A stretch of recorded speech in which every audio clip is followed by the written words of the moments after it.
સુરતના પૂર્વ મેયર ચિમનલાલ પટેલે વરાછા ઝોનમાં આવી હોબાળો મચાવ્યો. નોટિસને રફેદફે કરવાના મુદ્દે વોર્ડ નંબર 5ના કોર્પોરેટર નિરાલી પટેલે રૂપિયાની માંગણી કરી હોવાનું પૂર્વ મેયરે આક્ષેપ કર્યા છે. સુરતમાં ભાજપ શાસિત પાલિકાના કોર્પોરેટર પર છાસવારે આક્ષેપો લાગી રહ્યા છે, ત્યારે આ વખતે ભૂતપૂર્વ મેયર દ્વારા પક્ષપલટુ કોર્પોરેટર સામે ગંભીર આક્ષેપ લગાવવામાં આવ્યા છે. પાલિકાની ઝોન ઓફિસમાં પહોંચી પૂર્વ મેયરે હોબાળો મચાવ્યો હતો. જર્જરિત મકાનને મળેલી નોટિસને સગે વગે કરવાના નામે રૂપિયા માંગવામાં આવ્યા હોવાનું કહેવામાં આવ્યું હતું. સુરતના વોર્ડ નંબર 5ના પક્ષપલટુ કોર્પોરેટર નિરાલી પટેલ સામે ગંભીર આક્ષેપ લગાવવામાં આવ્યા છે. પૂર્વ મેયર ચિમનલાલ પટેલ પાસેથી નિરાલી પટેલે 1 લાખની માંગણી કરી હોવાના આક્ષેપ કરવામાં આવ્યા છે. ચિમનલાલ પટેલને મકાન જર્જરિત હોવાની નોટિસ આપવામાં આવી હતી. પૂર્વ મેયરનું મકાન અશ્વનીકુમાર ફૂલપાડા સ્થિત આવેલું છે. પૂર્વ મેયરે વરાછા ઝોનમાં આવીને આ મામલે હોબાળો મચાવ્યો હતો. નોટિસ સગે વગે કરવા માટે નિરાલી પટેલે 1 લાખ રૂપિયા માંગ્યા હોવાના આક્ષેપ કરવામાં આવ્યા છે. 1 લાખ રૂપિયામાં અરજી દફતરે કરાવી અધિકારીઓની સાથે સેટલમેન્ટ કરવાની વાત હતી. મહત્વપૂર્ણ છે કે નિરાલી પટેલ હાલ આમ આદમી પાર્ટીમાંથી ભાજપમાં જોડાયા છે. કોર્પોરેટર નિરાલી પટેલે પૂર્વ મેયરના આક્ષેપોને ફગાવતા કહ્યું કે પૂર્વ કોર્પોરેટર ચિમનલાલ પટેલ મારા મોટા સસરા થાય છે. ફેમિલી મેટરને રાજકીય રૂપ રંગ આપવાનો પ્રયાસ કરવામાં આવી રહ્યો છે. મારા સસરા સહિત 6 ભાઈઓને આ બાબતે નોટિસ આપવામાં આવી છે. મકાન જર્જરિત હોવાથી નોટિસ પાઠવાઈ છે. અમે કોઈ પણ રૂપિયાની માંગ કરી નથી. હજુ પણ મકાન માટેનો કોર્ટ કેસ ચાલી રહ્યો છે.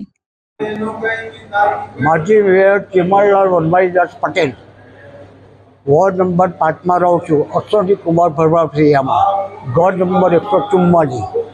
અત્યારે તમે વરાછા ઝોન ઓફિસ આવેલા છો અને શું થયું છે અને કોને રૂપિયા માંગ્યા છે? ઝોન ઓફિસમાં નથી માંગ્યા, પણ નિરાલીએ 1 લાખ રૂપિયા આવીને કાલે માંગેલા સાંજે. નોટિસ મેં લીધી નહીં. ચાલો મને કે નોટિસ તમારી દફતરે કરાવી દો, લાખ રૂપિયા તમે આપો તો નોટિસ દફતરે કરાવી દઉં. નોટિસ શેની માટે આપવામાં આવી હતી? નોટિસ મેં નહીં લીધી. શેની માટે આપવામાં આવી હતી નોટિસ? ઘર જર્જિત છે તેના માટે. નિરાલી કોણ છે? નિરાલી કોર્પોરેટર છે. શેમાં છે? હવે એ અત્યારે આપમાં છે કે ભાજપમાં જ છે અત્યારે બનતા હોતી. કઈ રીતે પૈસા માંગ્યા, શું કહો છો તમે? અને એનું અગાઉ પણ તમે કહેવામાં આવે છે કે અગાઉ પણ બીજા બધા પાસે પૈસા ઉઘરાવ્યા, શું છે એની વિગત? એક તો ફૂલપાડામાં પાણીની લાઈન કોર્પોરેશને બદલી અને બધા નળ કનેક્શન લેવાના હતા. તેના ફોર્મ વેચાય, તે ફોર્મના 200 રૂપિયા ઉઘરાવ્યા.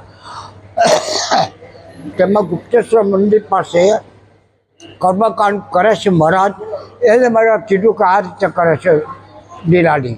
200 રૂપિયા ઉઘરાવ્યા. તમારું ઘર કેવી હાલતમાં છે? મારું ઘર પતરાનું છે. પતરાનું છે. અરે જર્જરિત છે કે ના ના જર્જરિત સારું ઘર છે. ઘર સારું છે. એસએમસી વાળાએ તમને નોટિસ આપી હતી, પછી નિરાલીએ તમને આવીને શું કીધું? ના, નોટિસમાં મેં લીધી જ નથી. પેલા 2 જણા આવેલા હતા, એ નોટિસ કે નિરાલીએ મોકલી છે, એ લોકોએ એમ કીધું મને. પછી તમે નિરાલી પાસે? હા. ના, પછી પેલા ચાલ્યા ગયા, પછી નિરાલી આવી કે તમારી નોટિસ દફતર કરાવી 1 લાખ રૂપિયા આપો. એટલે 1 લાખ રૂપિયા પછી એને ક્યાં હતી એવું કીધું? અધિકારીને આપવા પડે એવું કઈ? હા, એ કહે છે કે ઓફિસરોને આપવા પડે છે. તમારી શું માંગ છે હવે? પડી તમારી માંગણી શું છે? મારી માંગણી કંઈ જ નથી. મારો તો હું જ્યાં રહું છું ત્યારે મારું ઘર જોઈ લઉં.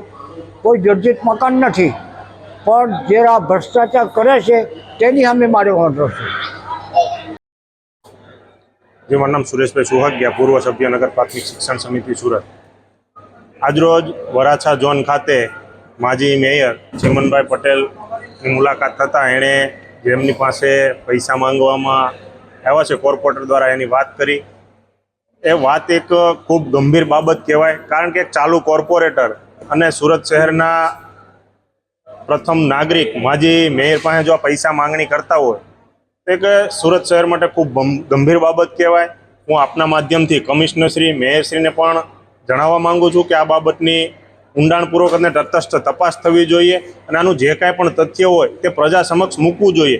અને જે આની અંદર જો કોર્પોરેટર દોષિત હોય અને આ રીતની માંગણી કરતા હોય તો એને પણ તાત્કાલિક પદ ઉપરથી પદભ્રષ્ટ કરવા જોઈએ. કારણ કે આ રીતે જો એક માજી મેયર પાસે જો આ રીતે પૈસા માંગવામાં આવતા હોય તો સામાન્ય જનતાની શું હાલત થતી હોય, ત્યાંમાં લોકોએ વિચારવાનું છે.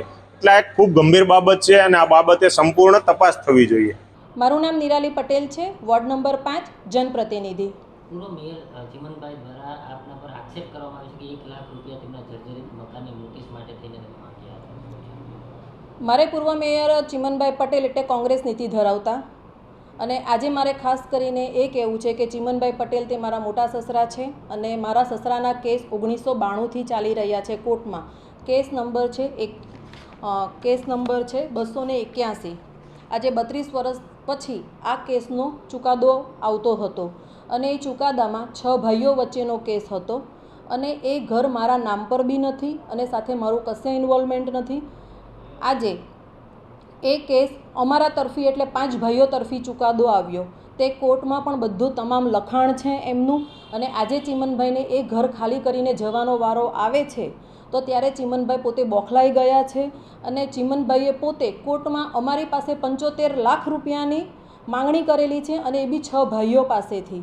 આજે તમે એ જગ્યાને પણ પોતે ચેક કરશો તો એ જગ્યાની કિંમત પણ એટલી નથી અને તે છતાં પણ એ જગ્યાને ખાલી કરવાનું કહે છે. અને જે વાત રહી નોટિસની, તો એ નોટિસ દ્વારા કે ચિમનભાઈને 75 લાખ રૂપિયા આપવા છતાં પણ એ મકાન અમારું એટલું જૂનું છે ને ખૂબ જ જર્જરિત છે.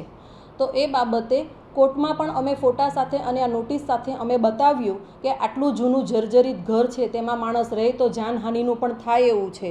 તો એઝ એ કોર્પોરેટર તરીકે અમે લોકોએ વાત કરી કે ભાઈ આ વસ્તુ જો અમે લોકોને કોઈને જાનહાનિ થશે તો સૌથી પહેલાં નામ અમારા લોકોના જ આવશે. તો એ માટે ચિમનભાઈ પણ એમ કે ને હમણાં હું પતરા કાઢું, તો અમે લોકો પાસે મુદ્દત માંગી તો ચિમનભાઈ પોતે મુદ્દત આપવા તૈયાર ના હતા.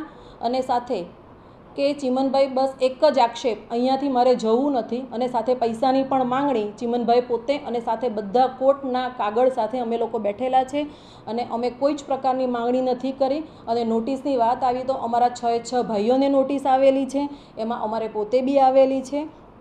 આ સાથે મારી વાણીને વિરમું છું. જય હિન્દ, જય ભારત.